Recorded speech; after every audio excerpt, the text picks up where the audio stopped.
नमस्कार दोस्तों, मेरा नाम डॉक्टर ब्रजेश गुप्ता है और मैं एक क्लासिकल होम्योपैथिक प्रैक्टिशनर हूं और मैं प्रैक्टिस करता हूं हर्षनगर कानपुर में।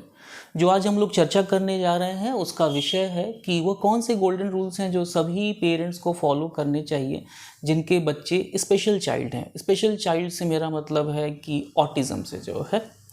तो आइए हम लोग देखते हैं सीक्वेंस वाइज कि कौन कौन से वह तरीके हैं जिसको कि इनको फॉलो करना चाहिए।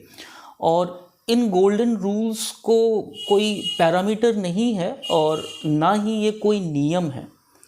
मेरे 10 इयर्स की प्रैक्टिस में इन स्पेशल चिल्ड्रंस के मैंने देखा है कि कुछ ऐसे स्टेप्स हैं जो पेरेंट्स अगर करें तो जो बच्चों में इम्प्रूवमेंट है वो डेफिनेटली एक ज़्यादा बेहतर है।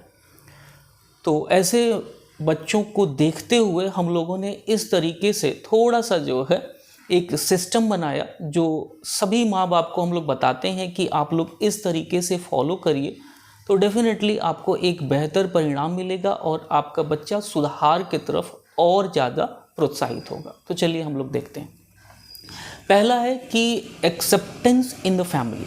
एक्सेप्टेंस इन द फैमिली से हमारा मतलब है कि जब तक आप अपने बच्चे को और जिस भी अवस्था में है आप एक्सेप्ट नहीं करेंगे तो परिवार के बाकी लोग भी यह नहीं समझेंगे और एक्सेप्ट नहीं करेंगे। तो एक जो प्रॉपर इकोसिस्टम होना चाहिए जिसे कि घर और परिवार के सभी लोग अपना अपना योगदान दें उस बच्चे के लिए जो थोड़ा सा एक ज़्यादा इम्प्रूवमेंट की तरफ बढ़े। तो कई बार देखते हैं माँ बाप पता है कि हाँ बच्चे में ये इमोशन नहीं है बहुत ज़्यादा, कई बार वो बच्चा जो ग्रसित है वह अपने माँ बाप को रिकॉग्नाइज भी नहीं करता है, लेकिन दैट डजेंट मैटर। जो है आपको उससे मतलब नहीं होना चाहिए। आपका बच्चा है, आप उसके बेहतरी के लिए सारे कदम उठाना चाहते हैं तो एक वातावरण ऐसा रखें कि जो भी उसकी हाइपर एक्टिविटी है या जो भी इनअप्रोप्रिएट एक्शंस हैं कम से कम आप लोग इस तरीके से उससे व्यवहार करें और उसे अपनापन दें कि कम से कम एक वो प्रोत्साहित हो और आगे की तरफ बढ़ सके। तो ये इकोसिस्टम जब डेवलप हो जाएगा तो पूरे परिवार के लोगों का थोड़ा थोड़ा सहयोग रहेगा और बच्चे में डेफिनेटली एक पॉजिटिव इफेक्ट्स देखने को मिलते हैं।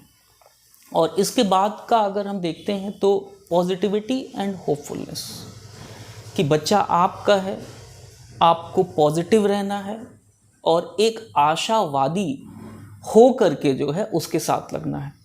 क्योंकि आप देखते होंगे कई बार बच्चे के साथ प्रयास करते हैं, एक बार सिखाते हैं, 2 बार सिखाते हैं, बच्चा नहीं सीखता है, वो समझता ही नहीं है जो है। तो इसका मतलब ये नहीं कि आप हतोत्साहित हो जाएं या आप डीमोरलाइज हो जाएं। आपको बहुत पॉजिटिव हो करके और बहुत होपफुल हो करके जो है छोटे छोटे स्टेप्स हो गए या जो भी जिस तरीके से जो है आप उसके साथ होपफुल रहिए। उसकी जो एक्टिविटीज़ हैं जिस भी तरीके से हैं तो आप एक तरीके से जितना भी बच्चा प्रयास कर रहा है आप सिर्फ उसके परिणाम की ही प्रशंसा ना करें, कम से कम उसने प्रयास किया तो उसकी भी प्रशंसा करें और वो एक बेटर स्टेप है टुवर्ड्स नेक्स्ट बेटर स्टेप जो है। तो इसी से थोड़ा थोड़ा करके ही आगे चलकर इम्प्रूवमेंट होगा और आपके बच्चा ज़्यादा बेहतरी की तरफ अपना जो है एक कदम बढ़ाएगा। तो हमारे कहने का मतलब था कि एक पॉजिटिविटी एंड होपफुलनेस अपने में बनाए रखें, ये आपके बच्चे के लिए और आपके लिए डेफिनेटली एक ज़्यादा बेटर ऑप्शन है।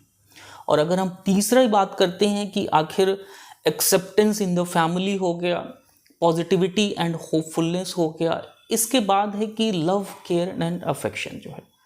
हमेशा जब भी होता क्या है कि बच्चे के बारे में जब माँ बाप को पता लगता है तो वो तुरंत एक टीचिंग मोड में आते हैं और वो बच्चे को ज़्यादा से ज़्यादा और जल्दी से जल्दी चीज़ें सिखाना और समझाना चाहते हैं जो है।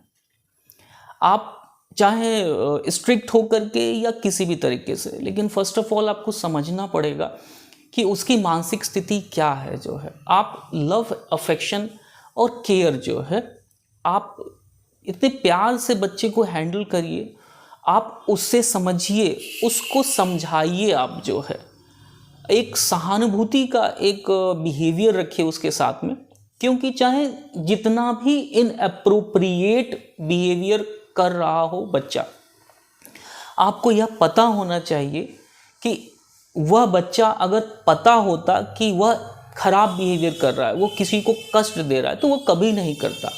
जाहिर सी बात है कि वो थोड़ा सफ़र कर रहा है, तो ये आपका दायित्व है कि आप उस चीज़ को समझें। तो तुरंत टीचिंग मोड में आकर के और बहुत स्ट्रिक्ट होकर के और बहुत ही ज़्यादा हर चीज़ रूड बिहेवियर में ये नहीं करना है आपको।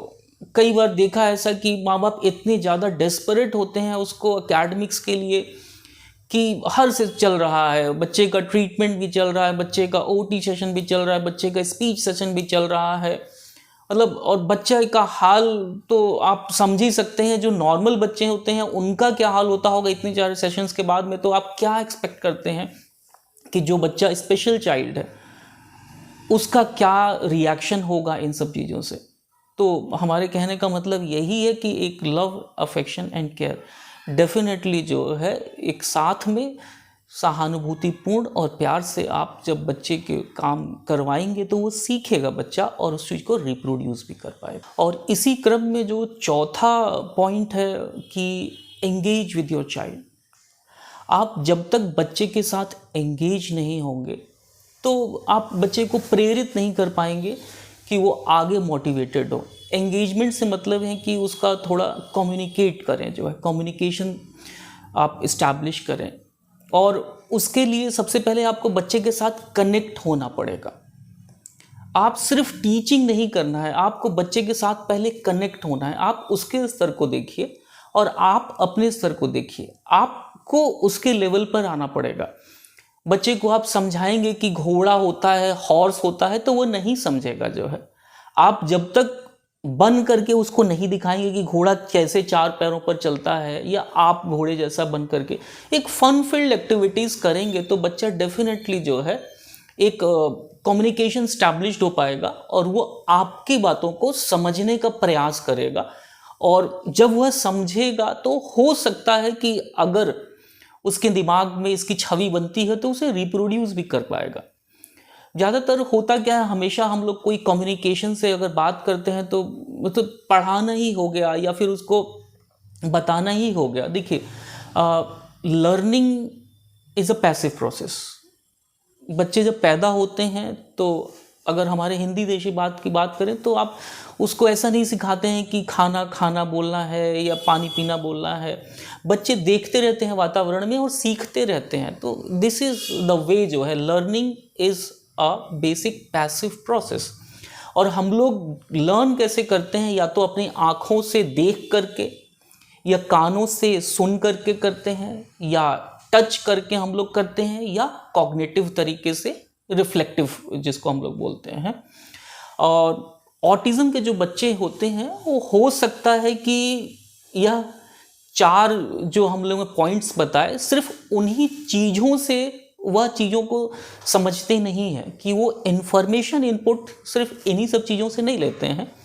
हो सकता है कि शायद एक पॉइंट उनका बहुत स्ट्रांग हो, या तो स्पर्श करके चीज़ों को ज़्यादा समझ सकते होंगे, या तो सिर्फ देख करके चीज़ों को ज़्यादा समझ सकते होंगे, या फिर सिर्फ सुन करके ज़्यादा समझ सकते होंगे।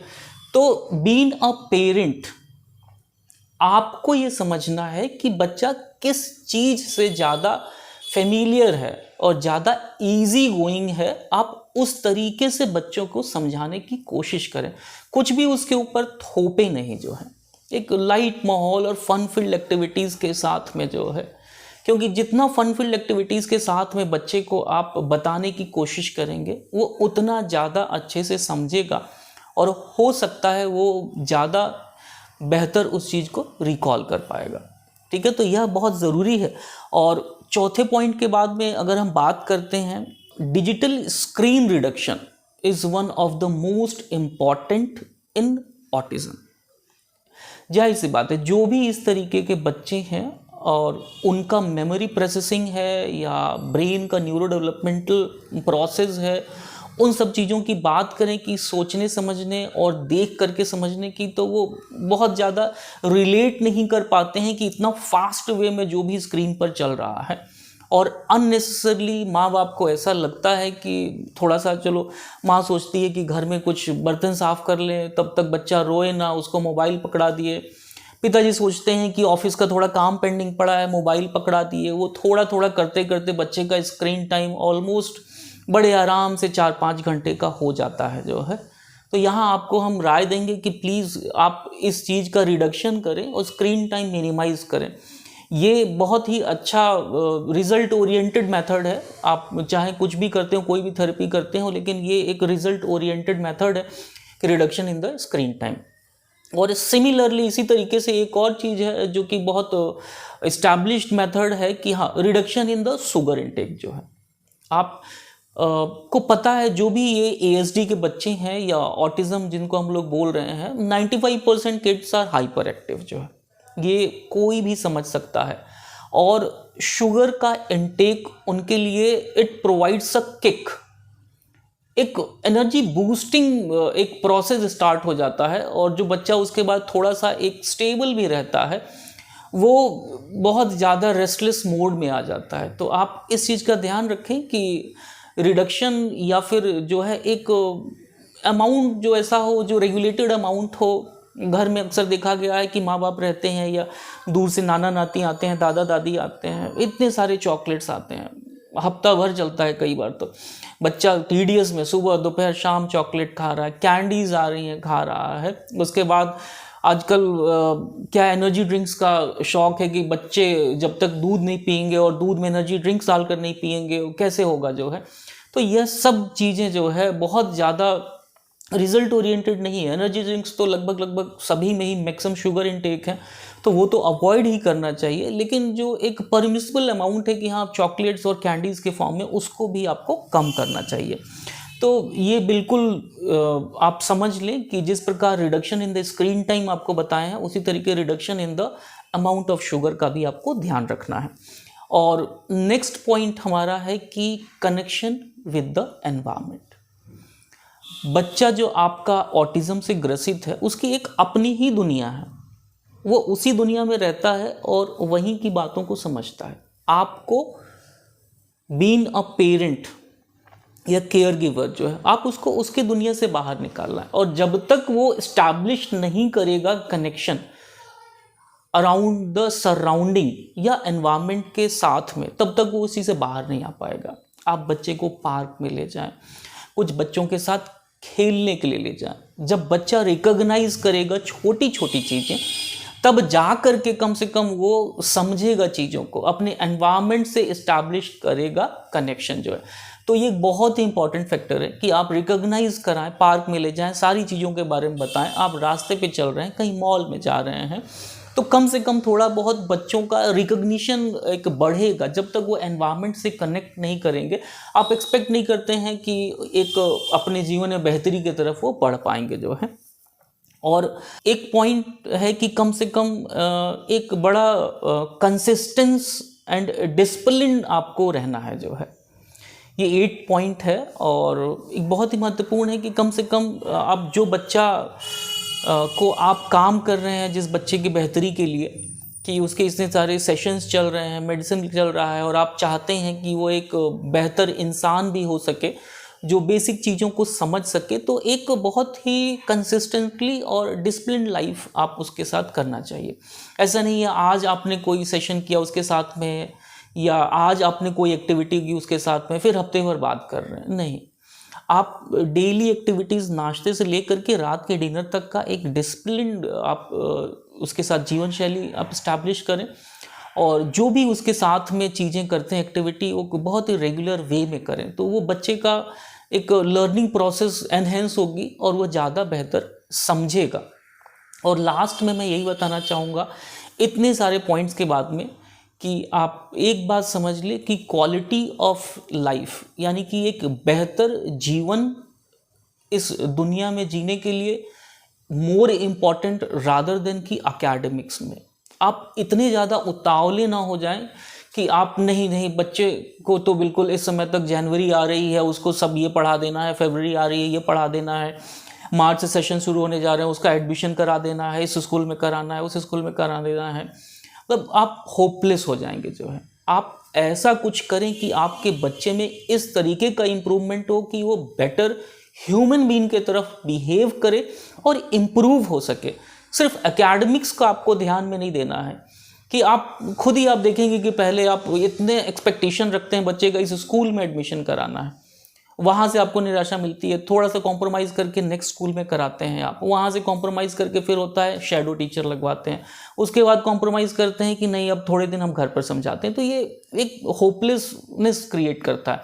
आप बच्चे को पहले समझें, देखें, उसके लिए क्या बेहतर है, क्या ज़रूरी चीज़ें हैं जो किया जा सकता है। बेशक समय लगे लेकिन आप लगे रहिए उसके साथ में, और जब एक बेटर इम्प्रूव्ड हो जाए बच्चा या फिर इस लायक पहुंचे तो डेफिनेटली आप उसको आगे कुछ भी उसे गाइड कर सकते हैं, स्कूल के लिए गाइड कर सकते हैं या एक्टिविटीज़ के लिए गाइड सकते हैं। आप देखेंगे उसका होलिस्टिक तरीके से पूरा सर्वांगीण विकास होगा इससे, और एक बेहतर जीवन जी पाएगा। उम्मीद करते हैं कि जो भी आपके सामने ये इन्फॉर्मेशन शेयर की गई होगी वो आपको पसंद आएगा, या फिर ऑटिज़म से रिलेटेड या ESD से रिलेटेड अगर और जानकारी आपको चाहिए होगी तो आप कमेंट बॉक्स में कमेंट कर सकते हैं या दिए हुए नंबर पर व्हाट्सएप कर सकते हैं जो है। Thank you.